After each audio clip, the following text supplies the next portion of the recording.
By now, I think we all know there's no such thing as a generous free to play game. It just doesn't exist because that's not how the business model works. And I want to talk about all of the techniques Blizzard is using in Overwatch 2 to get players to open their wallets and overall just come together and reckon with gaming's most tried and true monetization strategy. But before we talk about all of that, we have to answer the question on the mind of every Overwatch fan, which is, why did Blizzard do this? And the answer is quite simple.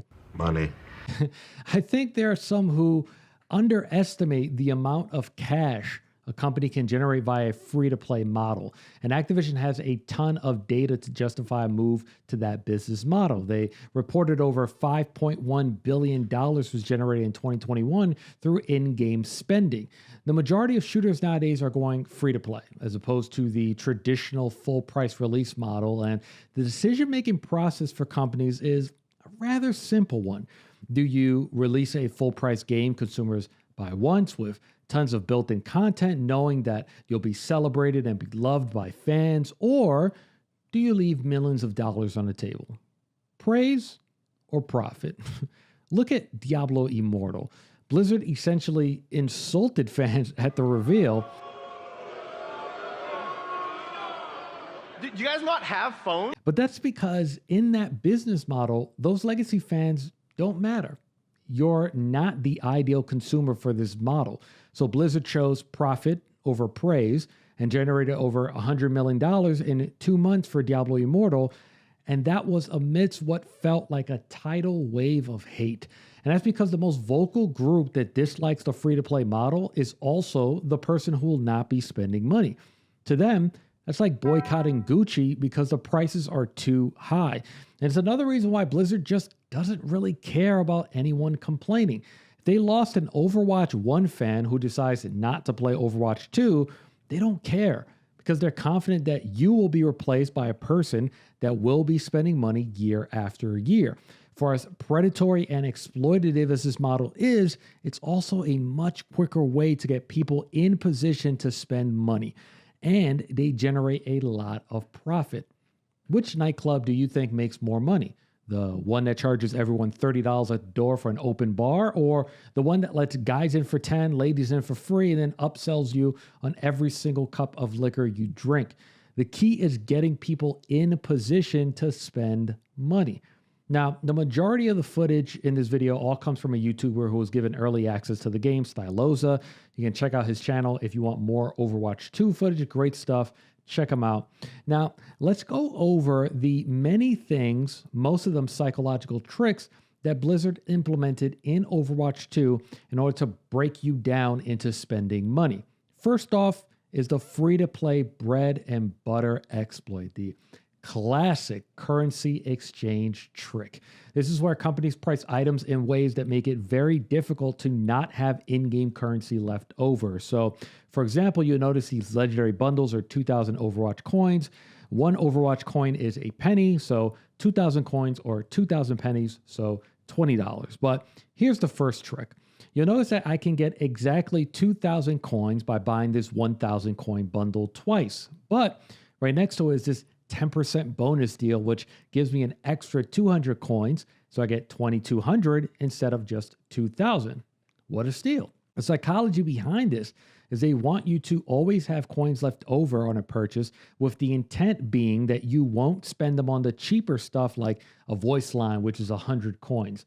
Statistically, you are more likely to hold on to those, see something else you want in the future out of reach, and then go back and reload as opposed to just spending those 200 coins. You also notice here that legendary skins are priced at 1,900 coins. And of course, that's not a mistake.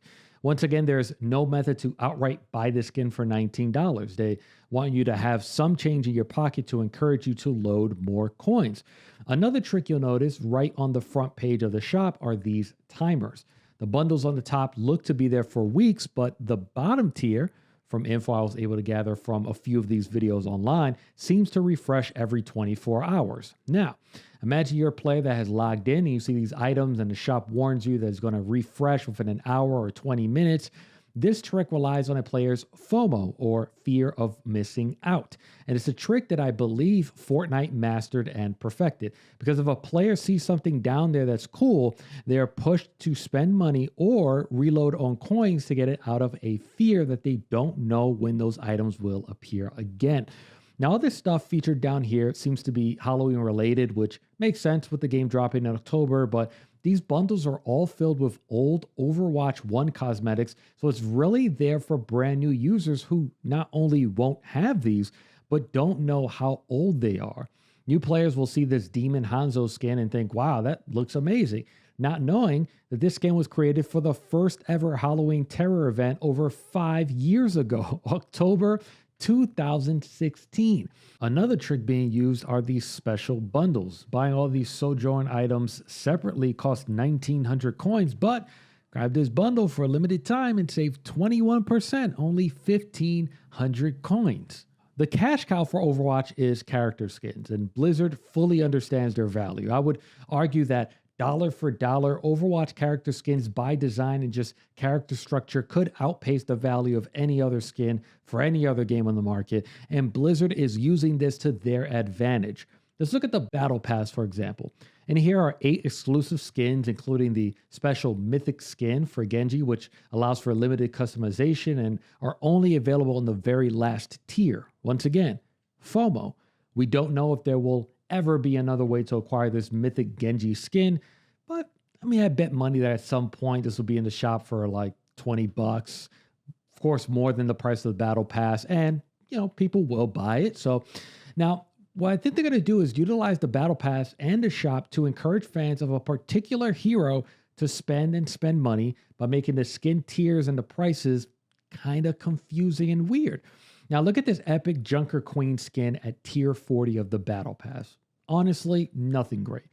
Now let's go back to the seasonal section of the shop and check out this Punker Queen skin, also marked epic. Now this is without a doubt a legendary design, or much closer to legendary than the previous one we just saw. But why stick her in the Battle Pass for $10 when I can sell her to a Junker Queen fan for $15? And actually, this is one of the few bundles you can kind of outright buy straight. You can get a 1,000 coin bundle and a 500 coin bundle straight $15. So maybe Blizzard is being kind of nice. No, they are not. Now, check out this legendary bundle, $20. This is marked legendary, but it's a pretty plain looking skin. And now check out this emo in victory pose, just a reused asset flip, offering you double the value, of course, with half the work. Now, in Overwatch 2, getting everything for every character is now impossible to do for free, and it would take a lot of money to do so. So I believe they're going to target players trying to become completionists just for their favorite hero or heroes.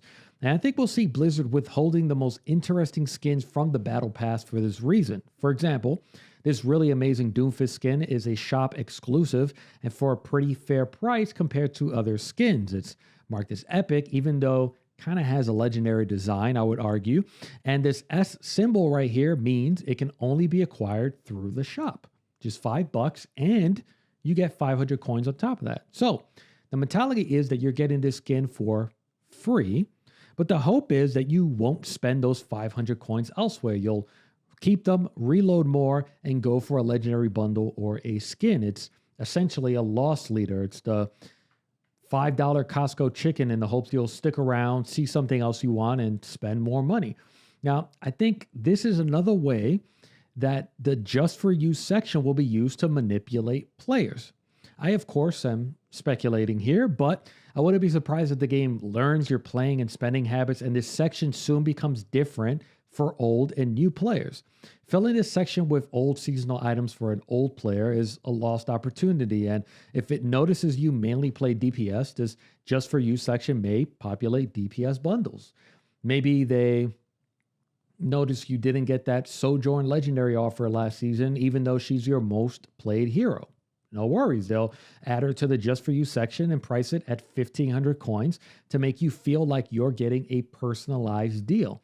Now, I don't even think I have to get into the gutter trash that is the free tier of the Battle Pass. Another classic free-to-play trick. You fill the paid stream with the premium cuts, and the free tier is the struggle sandwich made with the butt slices left over from the loaf. It's literally only voice lines and sprays. Oldest trick in the book. All of this is designed. It's just manipulation to get you to spend even if you didn't originally intend to. It's all designed to break you down. That is the true cost of a free-to-play game. And then, of course, locking new heroes at tier 55 of the free battle pass, which is, come on, it's just lazy. And it's honestly made much worse when you see just how aggressive they've gotten across the board when it comes to monetizing this game. $20 for a skin and some items is a lot. And let's be honest, but it's the right strategy for this model. Because you see, you got to price high, because then if the market isn't responding, you can lower it. You can't make it cheap. Notice you could have charged more and then raised the price. This also opens the door to Blizzard pretending that they're listening. See, all decisions that are made are backed by data. If something gets lowered in price, it's not because vocal fans said it was too expensive. It's because the sales weren't meeting expectations. If new heroes become unlocked at tier 35 instead of 55, it's not because fans were vocal on Reddit. It's because their data showed people were getting frustrated with the grind to a new hero.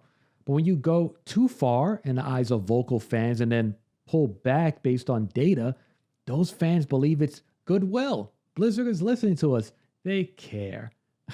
Now, if you look at this breakdown, everything has gone up in price, along with Overwatch League skins, which have increased 50% and are purchased with a separate currency. So, this game will have Overwatch 1 legacy credits, Overwatch 2 coins, Overwatch League tokens, and competitive points. Overall, it's as complicated as a tax code for a reason. All of these tricks and tactics combine to get you to spend money. Now, I have played Overwatch since the original beta. So, how do I personally feel about all of this? Honestly, I kind of don't care. But that's because I'm not the target for Blizzard. In the original game, I never paid much attention to skins and all those different things. I never bought loot boxes. I'm just not a person who will open their wallet to buy digital clothes for a digital character. It's just not me. Now, in Overwatch 1, I had over 1,700 unopened loot boxes because I usually just use default skins for characters. But I think the most vocal people who dislike this move are original Overwatch players who were used to being rewarded just for playing the game. You regularly earn loot boxes that give you a chance of getting cool skins. You regularly earn in-game points to spend on skins you wanted. Heroes were 100% free with no pay or play wall. And I think for a lot of these players, this transition is hard to accept because now every single item costs money and or a lot of time. And I get it. It's kind of a culture shock.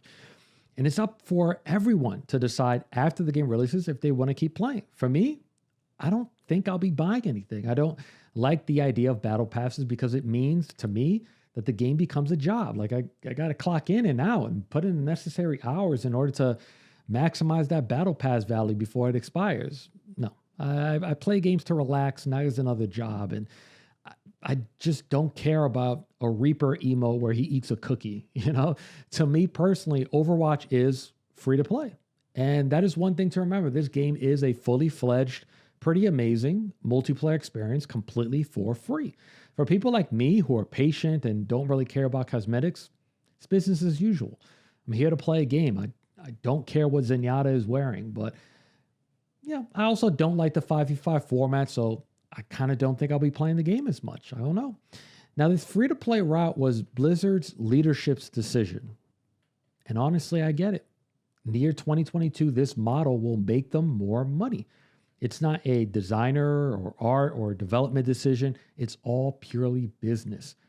And I guarantee you the majority of this team is probably unhappy with it because they're creating skins and things that get handed to another team that then puts a price on your work and decides which is legendary, which is full price, which is battle pass throwaway, which is a battle pass premium kind of price. And it will affect design decisions because in the future, everything is now being designed around time and money. How can I get people to not only keep playing my game instead of Fortnite or Apex Legends, but also how can I convince them to spend more money? Blizzard also knows how much fans have been asking for PvE and just more lore to Overwatch. That's actually what the sequel was originally supposed to be about. And I can't imagine them not pricing that appropriately and charging fans $40 or something like that just to access those stories. I just wouldn't hold my breath on them being free. So yeah, part of me is kind of sad because I feel like Overwatch is kind of over and there's this brand new thing and I don't think I'll be playing it as much. But I also don't believe in spending my energy getting angry or upset when those same people that made this free-to-play decision wouldn't step out of their Bentley to give me or you the Heimlich if we were choking. They don't care about you no matter how many hours you put into Overwatch 1. They care about the new player, the one behind you who never was around for that much more generous original model and who will spend money. Unlike the people who are actually working on this game, right? The developers, designers, they do care. But unfortunately, they're not the ones that ultimately make this decision. That's what really sucks. For me, if I'm not having fun, which is the most important aspect for me in this game and kind of any game, I'm just moving on. And that brings me to the final tactic, FOMO marketing. See, when the embargo was lifted very recently, the Overwatch Twitter account retweeted several posted videos. The one thing they had in common, the Kuriko and Genji clip, this Diva skin clip, the Hanzo emo, the Mythic Genji skin clip, all those items are behind pay and play walls. They're behind that premium battle pass. They want these skins and emotes to feel like you can't enjoy the game without them. You need them. You gotta have them. And social media will get them those sales through free advertising, along with influencer advertising, as seen here, because I'm pretty sure these influencers were paid a little bit early to go and check out the game and then go talk about it. I doubt that was all for free. But they're going to get free social marketing whenever you find a cool skin or cool emo. You're going to be excited and you're going to want to share it. You're inadvertently helping them sell more of that stuff. And the thing is, these things are going to get more elaborate.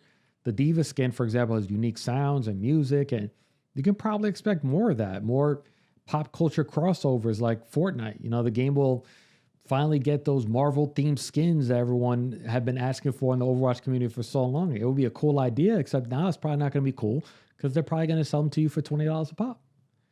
This, unfortunately, is the future of Overwatch. Do you think you can play and enjoy this game while having the willpower to play Hanzo without the ability to eat sushi off the floor during the very limited times you'll be able to in-game? If not, you either have to get comfortable with spending money or it just might be time to leave it all behind. Thanks for watching. Like it if you liked it, subscribe if you loved it, and check out the Camp Koji podcast every Monday. Peace.